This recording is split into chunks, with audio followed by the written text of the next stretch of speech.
लोकसभेची निवडणूक असू दे, विधानसभेची निवडणूक असू दे, विरोधक सातत्यानं हा मुद्दा चर्चेत आणण्याचा प्रयत्न त्या ठिकाणी करतायत. आणि म्हणून निवडणुका संपल्या की मुद्दा बाजूला जातो आणि निवडणुका आल्या की परत तो मुद्दा येतो. हा अनुभव आम्ही गेले 2 वर्ष थेट पाईपलाईन झाल्यापासून घेतोय. आणि म्हणून काल सुद्धा सर्वच महायुतीच्या लोकांनी याच्यावर बरीच वक्तव्य गेल्या 2-3 दिवसामध्ये केलीत. आणि म्हणून मी निर्णय घेतला की पुन्हा एकदा या थेट पाईपलाईनची उजळणी लोकांच्या समोर करावी.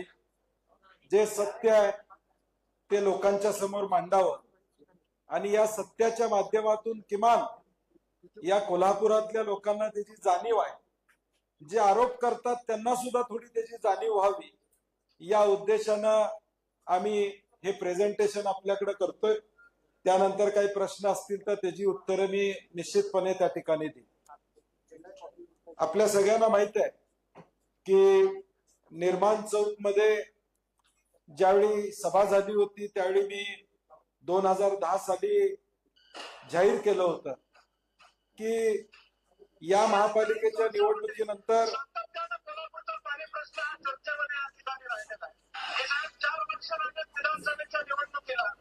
या निवडणुकीपूर्वी हा प्रश्न आपण सोडवून द्यावा, अन्यथा पाटील विधानसभेला उभारणार नाही हे जाहीरपणे मी आपल्याला या ठिकाणी सांगू इच्छितो. हे मी जाहीर त्याच वेळी केलं होतं. आणि त्यानंतर 2013 साली तत्कालीन मंत्री कमलनाथजी असतील, मुख्यमंत्री पृथ्वीराज चव्हाण साहेब असतील, यांच्या मान्यतेत यांच्या मदतीनं सहकार्यानं ती योजना आपल्याला मंजूर झाली आणि त्याचं भूमिपूजन सुद्धा त्यावेळी आपण प्रामुख्यानं त्यावेळी त्या ठिकाणी केलं. आणि हे करत असताना मला एक मुद्दा आपल्या समोर सांगायचा आहे. तो मुद्दा म्हणजे नेक्स्ट स्लाइड. हे कामाची काही स्लाइड्स आम्ही तुम्हाला त्या ठिकाणी दाखवतोय. स्वच्छ व मुबलक पाणी ही शहरवासियांची गरज लक्षात घेऊन काळंबावाडी धरणातून शहराला थेट पाणी पुरवठा करणारी योजना आमदार सतेज पाटील यांनी प्रत्यक्षात आणली आणि शहरवासियांचे हे ज्यावेळी पाणी आलं त्यावेळेच पूर्ण झाले. पूजन आपण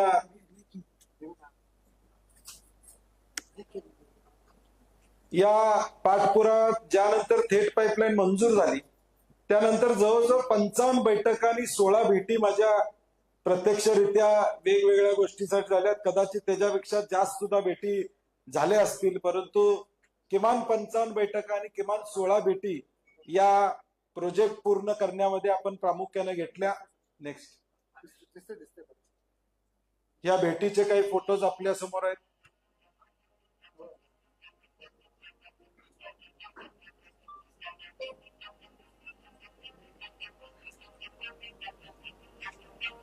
आवाज जात नाही का तिकडं? पुढं अजून मागे गेलं. स्वच्छ व मुबलक पाणी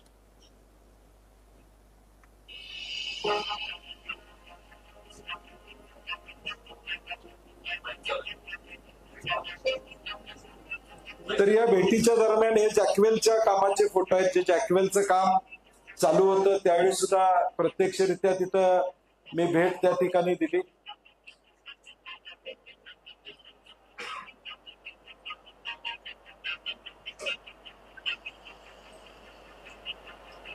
जॅकवेलचं काम प्रचंड अडचणीचं होतं. जे चेकडॅम केले होते ते 3दा वाहून गेले. हे पेपरमध्ये सुद्धा आपण बघितलं होतं. एकदा पत्रकारांची 2दा टीम आपण स्वतः तिथे गेलो होतो की चेकडॅम कसे वाहून गेले होते आणि अडचणी काय काय आल्या होत्या हे देखील आपण प्रामुख्यानं बघितलेलं आहे. नेक्स्ट. आता हा विषय महत्वाचा आहे. 15 मे 2014 170 कोटीचा चेक आचारसंहिता लागण्यापूर्वी, लोकसभेची आचारसंहिता लागण्यापूर्वी आपल्याकडे जमा झाला. ही तारीख अत्यंत महत्वाची. मी अनेकदा ही तारीख लोकांच्या पुढे सांगितलेली आहे, कारण की 15 मे नंतर केंद्रामध्ये सत्ता बदलली आणि नवीन सत्ता त्या ठिकाणी आली. भाजपची सत्ता आली. भाजपची सत्ता आल्यानंतर महाराष्ट्र राज्यातल्या 4000 कोटी प्रोजेक्ट्स 4,000 कोटी रुपयाचे प्रोजेक्ट्सला स्थगिती देण्यात आली. आपलं नशीब चांगलं होतं की हा 170 कोटीचा चेक त्यावेळी आम्ही महापालिकेमध्ये जमा केला होता. तत्कालीन त्यावेळेचे आयुक्त असतील, अधिकारी असतील, हे दिल्लीमध्ये 3 दिवस मी बसून होतो आणि तो चेक आपल्याला महापालिकेमध्ये जमा झाला. मंजूर झाल्यानंतर तो जमा झाला म्हणून आपला प्रोजेक्ट रद्द झाला नाही. 4,000 कोटीचे JNNURM UIDSSMT मधले प्रोजेक्ट नवीन सरकारला आल्यानंतर त्याला स्थगिती दिली होती. 4,000 कोटीचे महाराष्ट्राचे प्रोजेक्ट. 22 फेब्रुवारी 2018ला 65 कोटीचा हप्ता दिल्लीतून त्या ठिकाणी आला. परत 19 कोटीचा आला. राज्य शासनाचे हप्ते कसे आलेले आहेत आपण बघितलं. पहिला 21 कोटीचा आला आणि नंतर 63 कोटीचा आला. 85 कोटी इकडे आहेत. ते 85 कोटी महापालिकेचे कॉन्ट्रीब्युशन होतं, 85 कोटी स्टेट गव्हर्नमेंट आणि राहिलेलं 255 कोटी हे सेंट्रल गव्हर्नमेंटचे. माझा प्रश्न एवढाच आहे की केंद्र शासन 2014 ते 19 कुणाचं होतं? भाजपचं होतं. आम्ही 2014ला पहिला चेक काढला. तुम्ही ज्यावेळी दुसरा चेक 65 कोटीचा काढला, 19 कोटीचा काढला, त्यावेळी ह्या चूक होती. मग केंद्रानं हा निधी मंजूर कसा केला? आता जे आरोप करतायत की हे योजना चुकीची आहे, DPR चुकीचा आहे, हे युटिलायझेशन सर्टिफिकेट केंद्राला गेल्याशिवाय केंद्र शासन दुसरा हप्ता देत नाही. हे दुसरे हप्ते दिलेले आहेत. म्हणजे मी काही ते अमान्य करत नाही की त्या काळात आलेले नाहीत असं मी म्हणतच नाही आहे. 14 आणि 19 मध्ये तर दुसरा हप्ता आलेला मी मान्यच करतोय.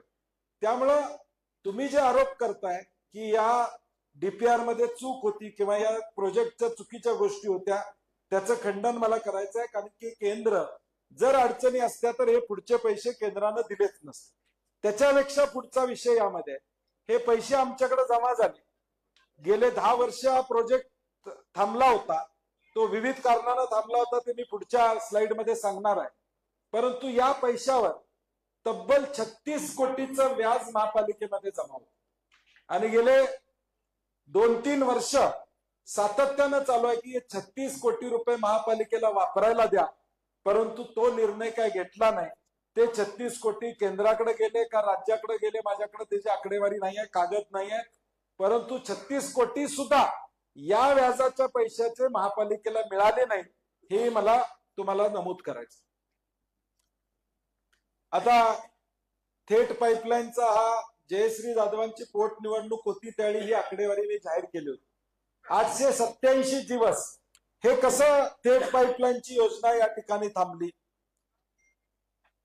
22 डिसेंबर 2014 ते 12 मे 2016 508 दिवस वनजीवी विभागानं परवानगी दिली नाही म्हणून काम थांबलं. 202 दिवस पाटबंधारे विभागाची परवानगी आली नाही, काम थांबलं. 13 डिसेंबर 2017 11 किलोवॅटचे विद्युत वाहिनीचे शिफ्टिंग करू त्यानंतर काम सुरू करता आले. त्यामुळे जवळजवळ 339 दिवस बॅक प्रेशर टँकचे काम बंद राहिले. ही आकडेवारी मी तुमच्याकडे पत्रकारांच्याकडे देतो आणि सोशल मीडियावर सुद्धा ही आकडेवारी, ही ऑथेंटिक आकडेवारी. मी पालकमंत्री झाल्यानंतर जो माझ्याकडे प्रेझेंटेशन आलं त्या प्रेझेंटेशन मध्ये ही कागद होती की किती दिवस कुठल्या विभागाची परवानगी रखडली होती. त्या सगळ्या परवानग्या मी पालकमंत्री झाल्यानंतर त्या मान्यता करून घेण्याचं काम आम्ही प्रामुख्यानं त्या ठिकाणी केलं.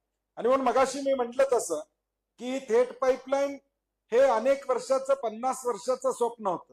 रामभाऊ फाळके सारख्यांनी राजीनामा त्याच्यावर दिला होता. अनेकांनी प्रयत्न केले होते. मी ज्याही दसरा चौकात ह्याचा पूर्तताचा सोहळा झाला त्यावेळी आम्ही सत्कार सगळ्यांचे केले, सगळ्यांचे आभार मानले. ज्यांनी ज्यांनी प्रयत्न केले त्यांचे आभार मानले. नेक्स्ट. आता ज्या दिवशी पाणी पोचलं त्या दिवशी तुम्ही सगळ्यांनी त्याला चांगल्या पद्धतीनं प्रसिद्धी दिली होती, लोकांच्या पर्यंत नेलं होतं. आता हा विषय महत्वाचा आहे की 2045 पर्यंत लोकसंख्येचा विचार करता 236 MLD किमान पाणी तिथून उचलू शकतो. आज 178 MLD पाणी दररोज आपण उचलतोय तिथून. तर 2045 पर्यंत या शहराची लोकसंख्या 10 लाख जरी गेली तरी पाणी पुरवठा कमी पडणार नाही. या पद्धतीचं या योजनेतून नियोजन त्या ठिकाणी. आता ही आकडेवारी मी सांगतोय ती लक्षात करा. वीज बिलातून मागच्या 2 वर्षात 12 कोटी वाचले. कसे वाचले? तर पूर्वी शिंगणापूर योजनेतून आपण हे पाणी पुरवठा करायचो. शिंगणापूर योजना बंद केली, 2.5 कोटी रुपये त्याचं बिल येत होतं, ते बंद केलं आणि त्याचा फायदा आम्हाला झाला की इथं 12 कोटी रुपये आमचे वाचले. इथलं बिल देऊन, मी म्हणतोय म्हणजे इथलं जे बिल आहे ते देऊन 12 कोटी रुपये आमचे वाचले. दुसरं, पाणी बिलातून गेल्या 2 वर्षात 18 कोटी रुपये वाचले. ते कसे वाचले? वाहतं पाणी ज्यावेळी पाटबंधारे विभागाकडून आम्ही उचलतो त्यावेळी त्याचा दर आहे 1 रुपये 10 पैसे, आणि ज्यावेळी स्थिर पाणी एखाद्या धरणातून आम्ही उचलतो त्यावेळी त्याचा दर आहे 50 पैसे. म्हणजे पूर्वी आम्ही शिंगणापूर, बालिंगा, नागदेवाडी या पंपिंग स्टेशन मधून नदीतून पाणी उचलायचो त्यावेळी पाटबंधारेचा दर 1 रुपये 10 पैसे होता. आता मात्र आमच्या हक्काचं जे टीएमसी आहे, जे काळंबाडी धरणात नाही, त्याचा पाटबंधारेचा रेट 50 पैसे आहे. म्हणजे हे पाटबंधाऱ्याचे 18 कोटी रुपये आमचं जे देणं लागत होतं, जर नदीतनच आम्ही पाणी घेत राहिलो असतो तर हे 18 कोटी साधारणपणे या ठिकाणी 2 वर्षात वाचलेले. नेक्स्ट.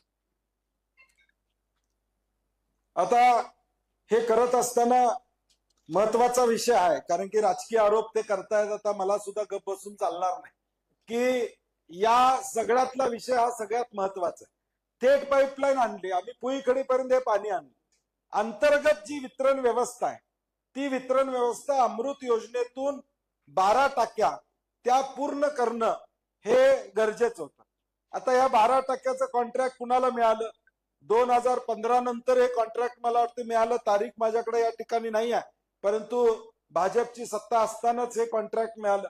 मिरजेचे आमदार सुरेश खाडे, भाजपचे आमदार, त्यांच्या मुलाकडे हे कॉन्ट्रॅक्ट आहे. मी अनेकदा त्याचा पाठपुरावा केला. पालकमंत्री असताना सुद्धा आम्ही बरेचदा प्रयत्न या ठिकाणी केला, कारण की कोल्हापूर शहरामध्ये 24 ESR आहेत, म्हणजे पाण्याच्या टाक्या आहेत. ह्या 12 झाल्या म्हणजे 36 पाण्याच्या टाक्या होतील, आणि त्यातून वितरण व्यवस्था ही कोल्हापूर शहरामध्ये सगळीकडे या ठिकाणी होऊ शकते. सांगलीचे एक आमदार आहेत, त्यांच्या मुलाकडे एक कॉन्ट्रॅक्ट आहे. त्यांनी गेल्या 8 वर्षामध्ये हे काम त्या ठिकाणी 8 वेळा मुदतवाढ तर दिली. 2 वर्षाच्या कामाला 8 वेळा मुदतवाढ दिलेली आहे. 2 वर्षात हे काम संपणं अभिप्रेत होतं, आणि आता मंत्रालयामध्ये हे काम अपूर्ण, म्हणजे पूर्ण केलं नाही म्हणून 24 कोटीचा दंड ठेकेदाराला लावला. माझी चंद्रकांत दादांना विनंती आहे की हा 24 कोटीचा दंड तेवढा त्यांना भरायला लावा. तुमच्या पक्षाचे ते आमदार आहेत, त्यांचे चिरंजीव आहेत. हे 24 कोटीचा दंड अधिकृत लावलेला आहे, कागदावर आहे. उद्या कॅग मध्ये सुद्धा हा दंड भरला नाही. माझं कमिशनर महापालिकेला विनंती आहे, हा 24 कोटीचा दंड भरल्याशिवाय पुढचे पैसे दिले तर उद्या कॅग ऑडिट मध्ये सुद्धा हा मुद्दा येऊ शकतो. हे प्रशासनाने या ठिकाणी लक्षात ठेवलं पाहिजे. आता थेट पाईपलाईनचं पाणी आल्यानंतर त्याचं क्रेडिट बंटी पाटलाला जातंय, हे साधारणपणे सगळ्या कोल्हापुरातल्या लोकांना माहित आहे. आणि म्हणून मग त्यात काही अडचणी आणता येतात का, हा प्रयत्न या ठिकाणी चालू आहे. म्हणजे आता मी जे तुम्हाला फोटो दाखवतोय ते फोटो बघितल्यानंतर हा सावर्डे गावातला फोटो आहे. 33 केव्ही लाईनला जो स्टे सेट असतो, किंवा 33 केव्ही लाईनला धरणारा, जो पकडून धरणारा स्टे सेट असतो, त्याच्या भोवतीची माती उकरली 15 डिसेंबरला. का उकरले? ते जर निघालं तर 33 केव्ही लाईटची डाम पडतो आणि वीज पुरवठा थांबू शकतो. म्हणजे पुन्हा या निवडणुकीच्या तोंडावर हे थेट पाईपलाईनचं पाणी आम्हाला मिळालं नाही, हे षडयंत्र तिथं रचलं जाते. हे फोटो तिथले आहेत, सावर्डे गावातले फोटो आहेत. जिथं 33 केव्हीची लाईन जाते त्याच्या भोवती हे उकरून ठेवलेलं आहे. हळूहळू लक्षात आलं सुदैवानं, म्हणून ते आता तिथं कॉन्क्रीट टाकायचं काम चालू केलंय महापालिकेनं. परंतु हे उकरायला कुणाची स्फूर्ती आहे? कोल्हापुरातल्या कुणाची स्फूर्ती आहे की उकरायला? त्याचबरोबर दिवाळीत एअरवॉल बंद करण्यात आला.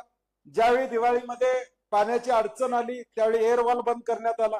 27 डिसेंबरला सोळांकूर येथे बटरफ्लाय वॉल आहे तो बंद करण्यात आला.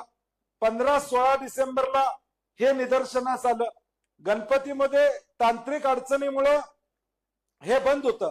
परंतु ह्या गोष्टी कुणी केल्या? तुम्हाला आश्चर्य वाटेल की आता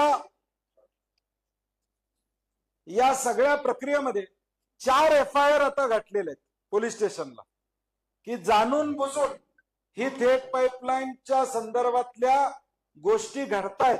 4 FIR त्या ठिकाणी पोलीस स्टेशनला घातलेले. हे पुरावे आहेत. ह्या FIRच्या कॉपी सुद्धा मी तुम्हाला देणार आहे. म्हणजे जे 15-16 डिसेंबरला तिथं तुम्ही बघितलं ते जर अजून 2-3 दिवस कुणाच्या लक्षात आलं नसतं तर ती 33 KV लाईन पडली असती आणि मग पुन्हा किमान महिनाभर हे लागलं असतं रिपेअर करायला किंवा ते दुरुस्त करायला. ही वास्तवता या ठिकाणी. नेक्स्ट. आणि म्हणून मी आदरणीय दादांना देखील सांगू इच्छित आहे, ते सिनियर मंत्री आहेत. मागच्या वेळी नवीन होते त्यावेळी ते बरंच काय बोलत होते, परंतु आता त्यांची दुसरी टर्म आहे. मला त्यांच्याकडून अपेक्षा नव्हत्या की या सगळ्या गोष्टी बोलणं. जर तक्रारी आहेत, जर अडचणी आहेत या थेट पाईपमध्ये, तर 8 वर्ष तुमची सत्ता होती, तुम्ही का नाही चौकशी केली हा माझा प्रश्न आहे. चौकशी करून निवडणुकीच्या आधी त्याचा एक अहवाल काढायचा होता की हे यामध्ये चुकलेलं आहे, ह्या गोष्टी चुकीच्या झालेल्या आहेत. आम्ही त्या मान्य केल्या असत्या. चूक कुणाची असेल तर, चूक माझी असती तर मी मान्य केलं असतं, बाबा माझ्याकडून हे दुर्लक्ष झालं राहिलं असेल, मान्य केलं असतं. परंतु फक्त निवडणुका येतात त्यावेळी हा मुद्दा येतो, निवडणुका गेल्या की हा मुद्दा संपतो. हे मला मुद्दामून लोकांना सांगायचं. माझी दादांना सुद्धा विनंती आहे की तुम्ही थेट पाईपलाईनचं पाणी आलं नाही असं म्हणत असाल तर मी कळंबाच्या टाकीचा फोटो इथं टाकलाय. तिथनच दादांच्या घरात गेले 2 वर्ष पाणी जात. म्हणजे चंद्रकांत दादांच्या घरात सुद्धा 2 वर्ष थेट पाईपलाईनचंच पाणी आहे आणि हा कावळा नाक्याच्या टाकीचा आहे. म्हणजे राज्यसभेच्या खासदारांच्या घरात सुद्धा 2 वर्ष थेट पाईपलाईनचंच पाणी जातंय. ते भाषणाला ज्यावेळी येतात त्यावेळी थेट पाईपलाईनचं पाणी पिऊनच भाषणाला येतात. त्यामुळे माझी त्यांना विनंती आहे, आरोप करताना अभ्यास करा. 178 MLD पाणी दररोज उचललं जातं, ते कुठं जातं? अधिकाऱ्यांची बैठक घ्या, अधिकाऱ्यांना विचारा की कोल्हापूर शहरामध्ये पाणी येतं का नाही येतं. आता देखील बालिंग्यातनं थोडं पाणी उचललं जातंय. ते कधी दुपारी ज्यावेळी लेवल मिळत नाही किंवा पाण्याचं प्रेशर कमी असतं त्यावेळी बालिंग्यातलं थोडं पाणी उचललं जातं. ती आकडेवारी आपल्याकडे आहे. म्हणजे मी ती आकडेवारी नाकारत नाही, परंतु थेट पाईपलाईनचं पाणी आलंच नाही, पोचलंच नाही, शहरात मिळालंच नाही हा दावा खोटा आहे. थेट पाईपलाईनचं पाणी 100% आज शहरामध्ये जे स्वच्छ पाणी आहे ते थेट पाईपलाईनचं आहे. ठीक आहे, आता उद्या कुठंतरी जे मगाचे FIR झाले तसं आता गढूळ पाणी कुठं तर दाखवायचा प्रयत्न केला जाईल. कुठं तर पाईप लिकेज असेल इंटरनल इथली, त्याच्यात कुठलं तरी गढूळ पाणी मिक्स होत असणार आहे, ते दाखवण्याचा प्रयत्न उद्या कदाचित या ठिकाणी होईल. माझा मुद्दा यातला आहे की पुईखडीपर्यंत जे पाणी आणायचं होतं ते थेट पाईपलाईनचं काम होतं, ते आम्ही प्रामाणिकपणे केलं, आणलं. आतली विस्तरण व्यवस्था जी सुरेश खाडे भाजपच्या आमदारांच्याकडे काम होतं त्याचं तुम्ही उत्तर देणार आहात का नाही? त्याच्याबद्दल तुम्ही काय बोलणार आहात का नाही? त्यांना दोषी धरणार आहात का नाही? 24 कोटी रुपयाचा दंड आहे, त्या दंडाबद्दल सत्तेतले लोक या ठिकाणी बोलणार आहेत का नाही? हा माझा बेसिक प्रश्न आहे. आणि माझी तुमच्या माध्यमातून या ठिकाणी विनंती आहे की हे सगळं प्रेझेंटेशन मी चंद्रकांत दादा आणि राजेश क्षीरसागरना माझ्या मोबाईलवरनं आता व्हॉट्सअप करणार आहे. ते प्रेझेंटेशन केलेली कागद हे सगळं दोघांना देणार आहे. त्याने अभ्यास करावा. माझं मत नाही, राजकारणात आरोप प्रत्यारोप होत असतात, त्याच्याबद्दल माझं दुमत नाही, परंतु बंटी पाटलाला टार्गेट करण्यासाठी थेट पाईपलाईन जी आज 7 लाख लोकांना पाणी देते, 1,07,000 कनेक्शन आपल्या कोल्हापूर शहरामध्ये आहेत, त्याच्याद्वारे 7 लाख लोक पाणी या कोल्हापूर शहरातले या ठिकाणी पितात. त्यांना वेटीस धरू नका. कोल्हापूरकरांना माझ्यासाठी वेटीस धरू नका. माझ्यावर किती आरोप करा तुम्ही, माझी काय अडचण नाही, मला टार्गेट करा, मी निश्चितपणे त्या आरोपाचं उत्तर देईल, परंतु माझ्यामुळे कोल्हापूरकरांना वेटीस धरू नका. असे जे कोण उकरतात किंवा ते बंद पाडायचा प्रयत्न करतात, वॉल बंद करायचा प्रयत्न करतात, अशा कुठल्या गोष्टी होता कामा नयेत. हे राजकीय अभिनय बाजूला ठेवून ते तारतम्य पाळण्यासाठी सूचना सगळ्यांना द्याव्या. मी तुम्ही करताय असं म्हणत नाही त्यांना, परंतु जे कोण करत असतील त्यांना ते थांबवायला सांगा. कारण की हे पाणी एकटं बंटी पाटलाच्या घरात जात नाही, तर 7 लाख लोक हे थेट पाईपलाईनचं पाणी या ठिकाणी पितात. त्यामुळे हा खुलासा मी या निमित्ताने या ठिकाणी करतोय. आणि याची लिंक, ह्याचं सगळं डॉक्युमेंटेशन हे मी राजेश क्षीरसागरजी आणि चंद्रकांत दादांना दोघांना आता एक अर्ध्या तासात त्यांच्या मोबाईलवर मी पाठवून देणार आहे. दोघांचे नंबर माझ्याकडे आहेत, माझे नंबर त्यांच्याकडे आहेत, त्यामुळे नंबर काही चुकणार नाही. दोघांनाही प्रेझेंटेशन पाठवून देणार आहे. आणि म्हणून हे कधीतरी मी बऱ्याचदा याच्यावर बोललेलो आहे, परंतु आता निवडणूक आली की हा विषय येतो, निवडणूक संपली की हा विषय येत नाही. लोकसभेला विषय आला, विधानसभेला विषय आला. माझं म्हणणं आहे विधानसभेला तुम्ही याच्यावर चर्चा केली, बरंच बोलला, मग राहिले आता 1 वर्ष झालं तुम्हाला सत्तेत येऊन, वर्षात तुम्ही मिटिंग घेतली का थेट पाईपलाईनची? थेट पाईपलाईन मध्ये काय अडचणी आहेत का त्याची बैठक तुम्ही लावली का? किंवा त्यातल्या चुका दाखवण्याचं काम तुम्ही केलं का? तर दाखवलं नाही. आणि म्हणून माझ्या वतीनं तमाम कोल्हापूरकरांना मी ही माहिती आपल्यापर्यंत पोहोचवतोय. पुढचे 10 दिवस 7 तारखेला माझा जाहीरनामा काँग्रेस पक्षाचा आमचा येणार आहे. त्यामुळे पुढच्या 10 दिवसात या कोल्हापूरच्या डेव्हलपमेंटचे विषय घेऊन जाणार आहे. माझ्या दृष्टीनं थेट पाईपलाईनचा विषय मी आज संपवलेला आहे. आता त्यांच्याकडून काही आलं तर त्याचं उत्तर मी देणार नाही, कारण की मी क्लिअर केलेला आहे, माझा स्टँड क्लिअर केलेला आहे, माझे डॉक्युमेंटेशन पुरावे मी तुमच्या पुढे दिलेले आहेत. 7 लाख लोकांना पाणी येत असेल, 1,07,000 नळाद्वारे पाणी कोल्हापूर शहरात पोहोचत असेल, तर आता मी त्यांना हात धरून दाखवू शकत नाही 1 लाख नळाबशी जाऊन की चला हे पाणी थेट पाईपलाईनचं आहे, बघून घेऊया, कसं करूया, हे मी काय दाखवू शकत नाही. जर त्यांनी ठरवलंच असेल डोळे बंद करून या ठिकाणी बघायचं, तर मी त्याला उपाय करू शकत नाही. माझ्याकडून आता ह्याच्यावर अजिबात मी चर्चा करणार नाही. मी ही भूमिका मांडलेली आहे. आणि आज तुमच्या माध्यमातून, माझ्या सगळ्या सहकाऱ्यांच्या माध्यमातून आज सुद्धा हे लाईव्ह लोक अनेक बघतायत. कोल्हापुरातल्या लोकांना सुद्धा ही लिंक आम्ही आज सगळीकडे व्हायरल करणार आहे. त्यांनी त्याच्यात बघून घ्यावं आणि वितरण व्यवस्था सुधारण्यासाठी आमच्या जाहीरनाम्यामध्ये प्रयत्न असणार आहे की आज 2ऱ्या 3ऱ्या मजल्यावर पाणी कसं पोहोचेल, मॅक्झिमम पाणी लोकांच्या पर्यंत कसं पोहोचेल, हा आमचा प्रामाणिक प्रयत्न राहील. एवढी या निमित्ताने माझं मत मांडतो आणि माझे 2 शब्द संपवतो. धन्यवाद. हा, 2 दिवसांपूर्वी काँग्रेस कमिटीमध्ये तुम्ही पत्रकार परिषद घेतली आणि तो पंचनामा केला. याच्यावर राजेश क्षीरसागर असतील, धनंजय माने, सुदेश पाटील हे निगेटिव्ह नॅरेटिव्ह पसरवण्याचा प्रयत्न करतात. नाही, पॉझिटिव्ह नरेटिव्ह मी कोल्हापूर कसं तुम्ही म्हणशीला तसं पॉझिटिव्ह सुरुवात केली, त्याला तिने काउंटर केला. ते कोल्हापूर कसं तुम्ही म्हणशीला तसं त्याच्यावर त्यांनी निगेटिव्ह केलं. आम्ही पंचनामा का केला की नेमकं या शहरातली अवस्था काय हे सांगण्याचा प्रयत्न पंचनाम्याच्या माध्यमातून केला. हा पंचनामा झाल्याशिवाय पुढचं ऑपरेशन होणार नाही. हा पंचनामा करून आम्ही जाहीरनाम्याच्या माध्यमातून काय करणार ते सांगितलं.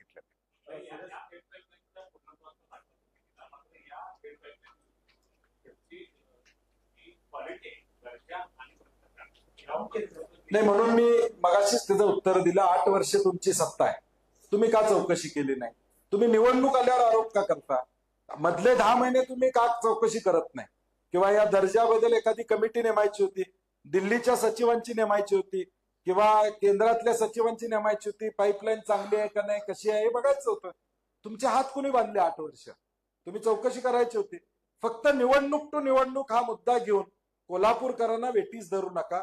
आणि जे मगाशी मी दाखवलं, योजना बंद पाडायचा प्रयत्न जो होतो ते अत्यंत दुर्दैवी आहे, कोल्हापूरच्या दृष्टीने दुर्दैवी. पाईपलाईनच्या माध्यमातून पैसा जो आहे थेट तुमच्या बावड्याच्या घरात गेला अशा प्रकारचा आरोप दादांना कुणीतरी चिठ्ठी लिहून दिली असणार ते. दादा असं बोलणार नाहीत.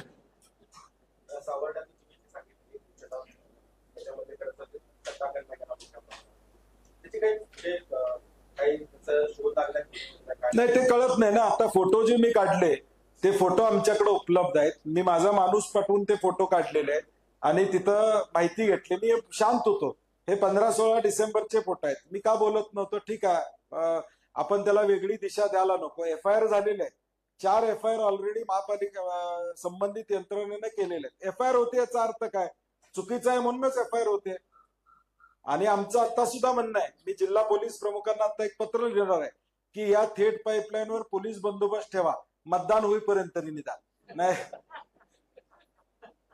आता हे सांगितल्यामुळे कदाचित कोण असा आगाऊपणा करणार नाही.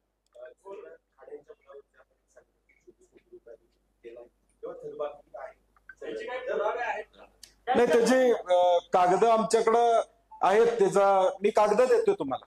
म्हणजे सचिवांची बैठक जी झाली त्यामध्ये स्पष्ट लिहिलेलं आहे 24 कोटीचा दंड यांना लावण्यात आलेला आहे, तो भरलेला नाहीये. हे प्रोसिडिंग मध्ये आलेलं आहे, ते कागद आम्ही तुम्हाला देतोय. म्हणजे मी कुठलंही बोललेलो विदाउट कागद बोलत नाही.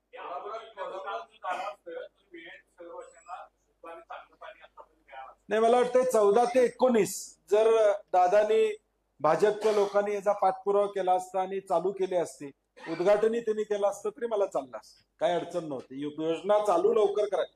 मी पालकमंत्री झाल्यावर बऱ्याच बैठका घेतल्या, परवानग्या घेतल्या आणि मग त्या योजना खऱ्या अर्थानं कार्यान्वित झाल्या. ते त्यांच्या काळात झालं असतं आणि त्यांनी उद्घाटन करून क्रेडिट घेतलं असतं तरी माझी हरकत नव्हती, परंतु त्या काळात त्यांनी पुढाकार घेतला नाही, हे दुर्दैव आहे. कोल्हापूर कॉलेज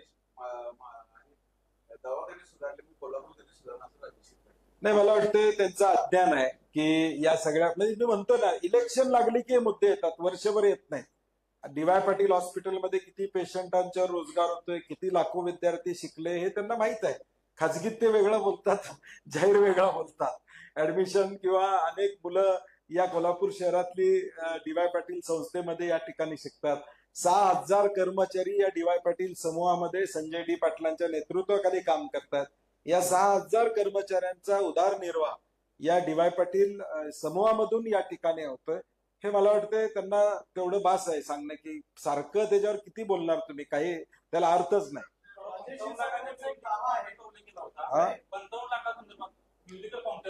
ते आता राजू लाटकर त्याचं उत्तर देणार आहे उद्या, म्युझिकल फाउंटनचं. नाही, मी मगाशी पहिलं वाक्य वापरलं, रामभाऊ फाळके साहेबांच्याकडून पासूनचा काळ राजेश क्षीरसागरनी उपोषण केलं, ते काय पायरीवरच केलं होतं. आम्हीच उपोषण सोडायला बाहेर गेलो होतो त्यांचं उपोषण सोडवायला. तो काही आम्ही नाकारतच नाही. मी ऑलरेडी पहिल्यांदाच सांगितलेलं आहे, ज्या ज्या लोकांनी प्रयत्न केले त्यांचे सगळ्यांचे धन्यवाद आम्ही आहे. त्यावेळेचे महापौर त्या काळातले, त्यांनाही आम्ही निमंत्रण दसरा चौकामध्ये दिलं होतं. त्यामुळे तसा मी त्याचा नामोल्लेख मी म्हणतच नाही ना, मी कधीच म्हणलेलं नाही की काहीच त्यांनी केलं नाही. त्यांनी आंदोलन केलं, सगळं केलं, मान्य आहे मला, त्याच्याबद्दल माझं दुमत नाही. पण तू मंजूर आमच्या काळात झालं, 14ला सत्ता आमची होती केंद्रात आणि राज्यात, ह्याचं क्रेडिट मी घेणारच ना. नवी कुठली स्लाइड येणार आहे? नाही, मी आता डेव्हलपमेंटची स्लाइड माझ्याकडे येणार. आता पुढे आमचा जाहीरनामा 7 तारखेला सकाळी येतोय. तो जाहीरनामाच आम्ही घेऊन पुढचे 10 दिवस या निवडणुकीमध्ये काँग्रेस आणि शिवसेना, उद्धव बाळासाहेब ठाकरे, आम्ही फक्त जाहीरनाम्यावर 10 दिवस चर्चा करणार. त्यांना किती टीका करू द्या, काय बोलायचं ते बोलू द्या. आम्ही आता ठरवलेलं आहे सगळ्यांनी की आता 4-5 दिवस भरपूर झालेला आहे.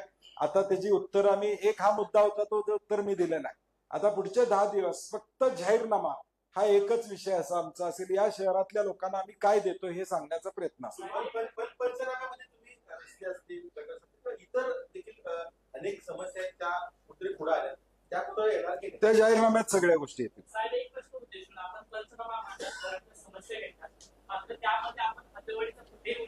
जाहीरनाम्यात त्याचा उल्लेख येईल.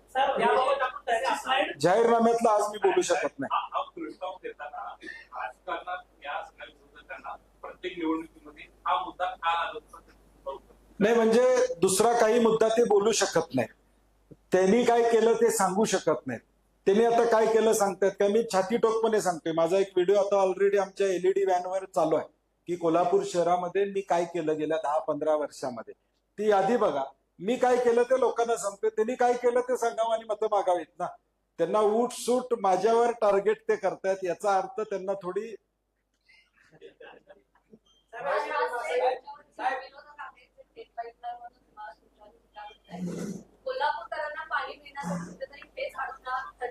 नाही. आता तो अडथळा FIR माध्यमातून दिसतोय. आता ऑलरेडी घराघरात थेट पाईपलाईनचं पाणी पोहोचलेलं आहे. आता जर हे FIR होत असतील तर याचा अर्थ काय, ही बंद पडावी योजना असं कुणाचा तरी प्रयत्न आहे.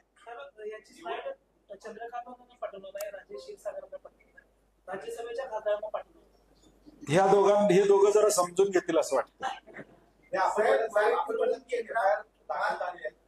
आपण प्रत्येक गोष्टीला पाठपुरावा शेवटपर्यंत करणार, तर FIR साठी आतापर्यंत स्टेटस घेतलेला आहे काय? नाही, ती महापालिकेची जबाबदारी आहे किंवा पालकमंत्र्यांची जबाबदारी आहे की जर कोल्हापूर शहराला पाणी पुरवठा करणारी 450 कोटीची योजना, 7 लाख लोकांना पाणी देणारी योजना ही अशा पद्धतीनं अडचणीत येत असेल, कोणतर त्याचं कारवाई करत असेल तर पालकमंत्र्यांनी जिल्हा पोलीस प्रमुखांच्यावर बोललं पाहिजे की हे का घडतंय, याची चौकशी झाली पाहिजे.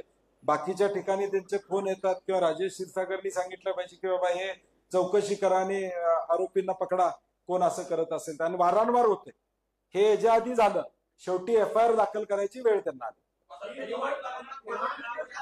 एक जण मला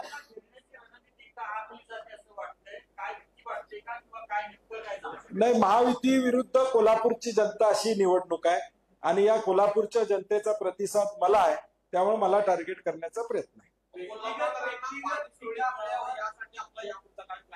नाही, आम्ही तो जाहीरनाम्यात जाहीर करतोय. कुठेतरी भंडारी साहेबांना एकत्र निवडणुकीच्या या संपूर्ण प्रचारामध्ये आरोप प्रत्यारोप सगळ्या सुरू आहेत. मात्र सतेज पाटील म्हणून एकटे टार्गेट होत आहेत. मात्र समाज माध्यमात देखील व्यक्तिगत कुटुंबावर देखील टीका होताना आपल्याला काय एकूण भीती नाही, मला वाटतं त्याच्यावर मी काय उत्तर देणार नाही. त्यांना कुठली पातळी खालची गाठायची ती गाठू दे. मी माझा एजेंडा फिक्स आहे. 10 दिवस पुढचे डेव्हलपमेंटचा एजेंडा हा माझा या इलेक्शनचा मोठो असणार आहे. ते कुठली वैयक्तिक, आता अजून होणार आहे वैयक्तिक, माझ्याबद्दल अनेक अफवा पसरवल्या जातील, अनेक जुने व्हिडिओ काढले जातील. त्यांना माहित आहे की मला खरं माझं त्यांचे धन्यवाद मानायचे. जेवढं माझ्याबद्दल लिहितील तेवढं मी लोकांच्यापर्यंत पोहोचते, त्यांच्या कार्यकर्त्यापर्यंत पण पोहोचते.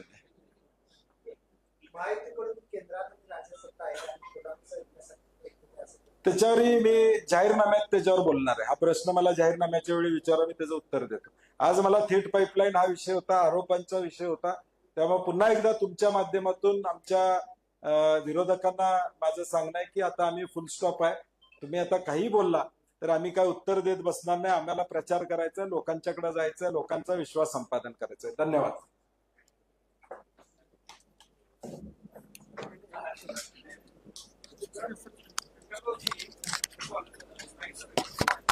एक कागद ठीक आहे.